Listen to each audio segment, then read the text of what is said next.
आमिर साहब की बारी है। आमिर साहब ये तो बहुत बड़ी बात है कि वो कह रहे हैं बना ले जुडिशल कमीशन। आप इल्ज़ाम लगाते हैं बना ले, करा ले तहकीकात, तो बनाएं, ख़त्म करें इस चीज़ को, ये रौला जो पड़ा हुआ है इतना। बात ये है ना कि ये इन दोनों ने आपस में तय करना है कि सुप्रीम कोर्ट से नहीं, लेकिन राय ठीक है। नहीं, मैं कह रहा हूँ ना, सुप्रीम कोर्ट से स्टे खत्म कराएं जो लाहौर हाई कोर्ट के ऊपर इस वक्त तक, क्योंकि दोनों की राय सुप्रीम कोर्ट में मौजूद है। उस दिन जस्टिस मंदूकेल साहब के कोई अजीज फौत हो गए थे, वरना उस दिन वो ट्रिब्यूनल का मसला हल हो जाएगा। ठीक है। मैंने जो बात कही थी ना उमर अयूब वाली, सेम शोएब शाहीन साहब का मुतालबा है कि मेरी रिकाउंटिंग कराएं जो कोर्ट नहीं होने दे रही।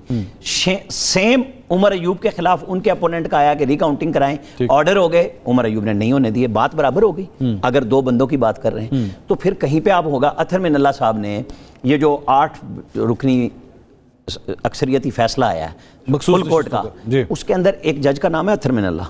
उन्होंने एक ऑब्जर्वेशन दी कि 2018 में सेम काम मुस्लिम लीग नून के साथ हुआ, लेकिन इंसाफ वन वे पीटीआई को मिला 187 में पूरा। क्यों मिला? 2018 के चीफ जस्टिस और आर्मी चीफ दोनों को बुलाते, सुप्रीम कोर्ट में बुलाते हैं कि भाई आओ, ये एक जज साहब की राय है और हमारे पास ये फाइंडिंग्स मौजूद है। अथर मिनल्ला ने बड़े टिका के नून को उस वक्त फायदे दिए थे, सपोर्ट दी थी, मियाँ साहब की बेल दी थी, और इस तरह टिका के जैक ब्रांच का एक ही पर्चा हुआ था शीरी मदारी पे, उड़ा के रख दिया बगैर सुने। ठीक, इस्लामाबाद में यही काम किया ना उन्होंने, दोनों तरफ किया। तो फिर उस मोतबर जज की राय इस 8 रुकनी उस तफसीली फैसले में कहाँ गई? इंसाफ फिर पूरा होना चाहिए था ना। असल मसला यही है कि आज मुझे इंसाफ मिल रहा है तो मेरे लिए ठीक है, आज दूसरे को मिल रहा है तो उसके लिए गलत है। क्यों? इशू यही आना है अदलिया के ऊपर। हर दफा हमारी अदलिया किसी ना किसी की सहूलत कर रही है। लेकिन आपके इस आर्गुमेंट के अंदर फिर एक और जो बात निकलती है, जो मैं समझाऊं, जो आप कहना चाह रहे हैं वो ये है कि माजी में ज्यादती हुई थी, उस ज्यादती का अजाला नहीं हुआ था, अब ज्यादती हुई है, अब अजाला क्यों हुआ? 2400 शोज में ना इस तरह की बात मैं हर दफा सुनता हूं और मैं कहता हूं, वो कहते हैं, वो हमारे एक दोस्त एंकर करेंगे आप सिर्फ 2018 की, मैं कहा नहीं, मैं कहता हूं आप 18 को मान के 24 पे आ जाए। मैं 24 को कह रहा हूं धांधली हुई है, मैं कब कह रहा हूं कि नहीं हुई? हर दफा हुई है धांधली, हर इलेक्शन में हुई है। उसका हल कोई निकालेगा ना, उसका हल सिर्फ सियासतदान निकालेगा। ना अदालतें निकालेंगे, ना जर्नैल निकालेंगे, ना अदालतें निकालेंगे। सियासतदान है, आपस में रूल्स ऑफ द गेम आइंदा के इलेक्शन के लिए तय कर लें। ये इमरान खान साहब क्यों कहते हैं मैंने सिर्फ फौज से बात करनी है?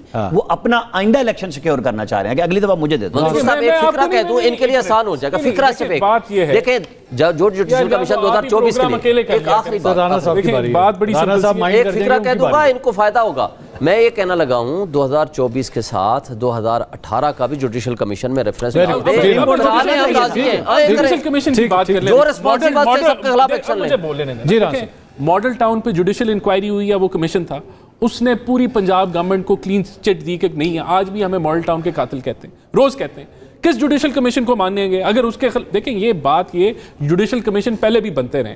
हकीकत ये है कि इन्होंने कहा 35 पंक्चर इनका झूठ निकला, एडमिट किया खान साहब ने। इनका 4 हल्के खोलो, 4 हल्के खुले, कुछ नहीं निकला। इन्होंने कहा जी पता नहीं क्या हो गया। ये अदालतों में जाएं, अदालतों से जो रिलीफ आएगा अदालतें डिसाइड करेंगी, ना कोई जुडिशल कमीशन करेगा, क्योंकि जुडिशल कमीशन को भी ये नहीं मानेंगे अगर रिपोर्ट इनके खिलाफ आ गई। अदालतें जो फैसला करेंगी हमें भी कबूल है। ये आज तारीख बता रही है कि 2018 का एक रिग्ड इलेक्शन था, ये एक जाली हुकूमत थी। ये इनके अपने सदर कहते थे कि नैपी चेंज जो है ये हुकूमत कराती रही है, ये कहते थे ना। किन्होंने कहा? इनके साबका सदर ने कहा, पीटीआई ने। तो आज जब ये जमहूरी बनते हैं तो आए सबसे पहले कहें कि हम अपने हरीफों से बात करने के लिए तैयार हैं। हाँ, अभी भी सदर हैं, तो वही उनके तो कहें कि हम बात करना चाहते हैं, हम सियासी जो पार्टीज हैं उनसे हम शुरुआत करेंगे बात की, करेंगे बात। ये जमहूरियत है ना, ये कौन सी जमहूरियत है? आज भी ये दरवाजा खटखटाने की कोशिश कर रहे हैं, आज भी जो है ये उधर ही कोशिश कर रहे हैं।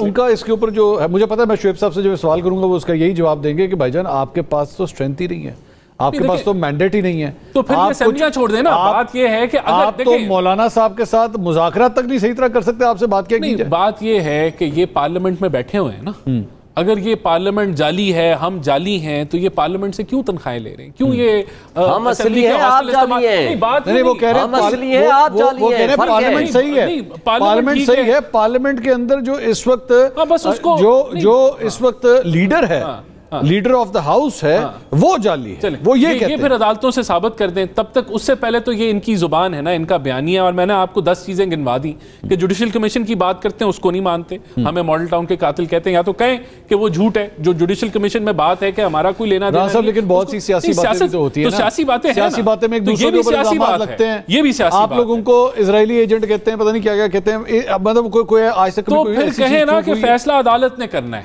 किसी और ने चीज ने नहीं करना, अदालत तो करना नहीं दे रही ना, ये तो बात है। अदालती निजाम ही सारा हम उसी को तो ठीक करने जा रहे हैं, अदालती निजाम वो कह रहे हैं खराब करने जा रहे हैं। आजा मिलके बैठ के ठीक कर लेते हैं। बात तो यही है ना, अगर जब तक इकट्ठे नहीं बैठेंगे असेंबली में कुछ नहीं होगा, और जब तक अलग-अलग होंगे तो यही कुछ होगा।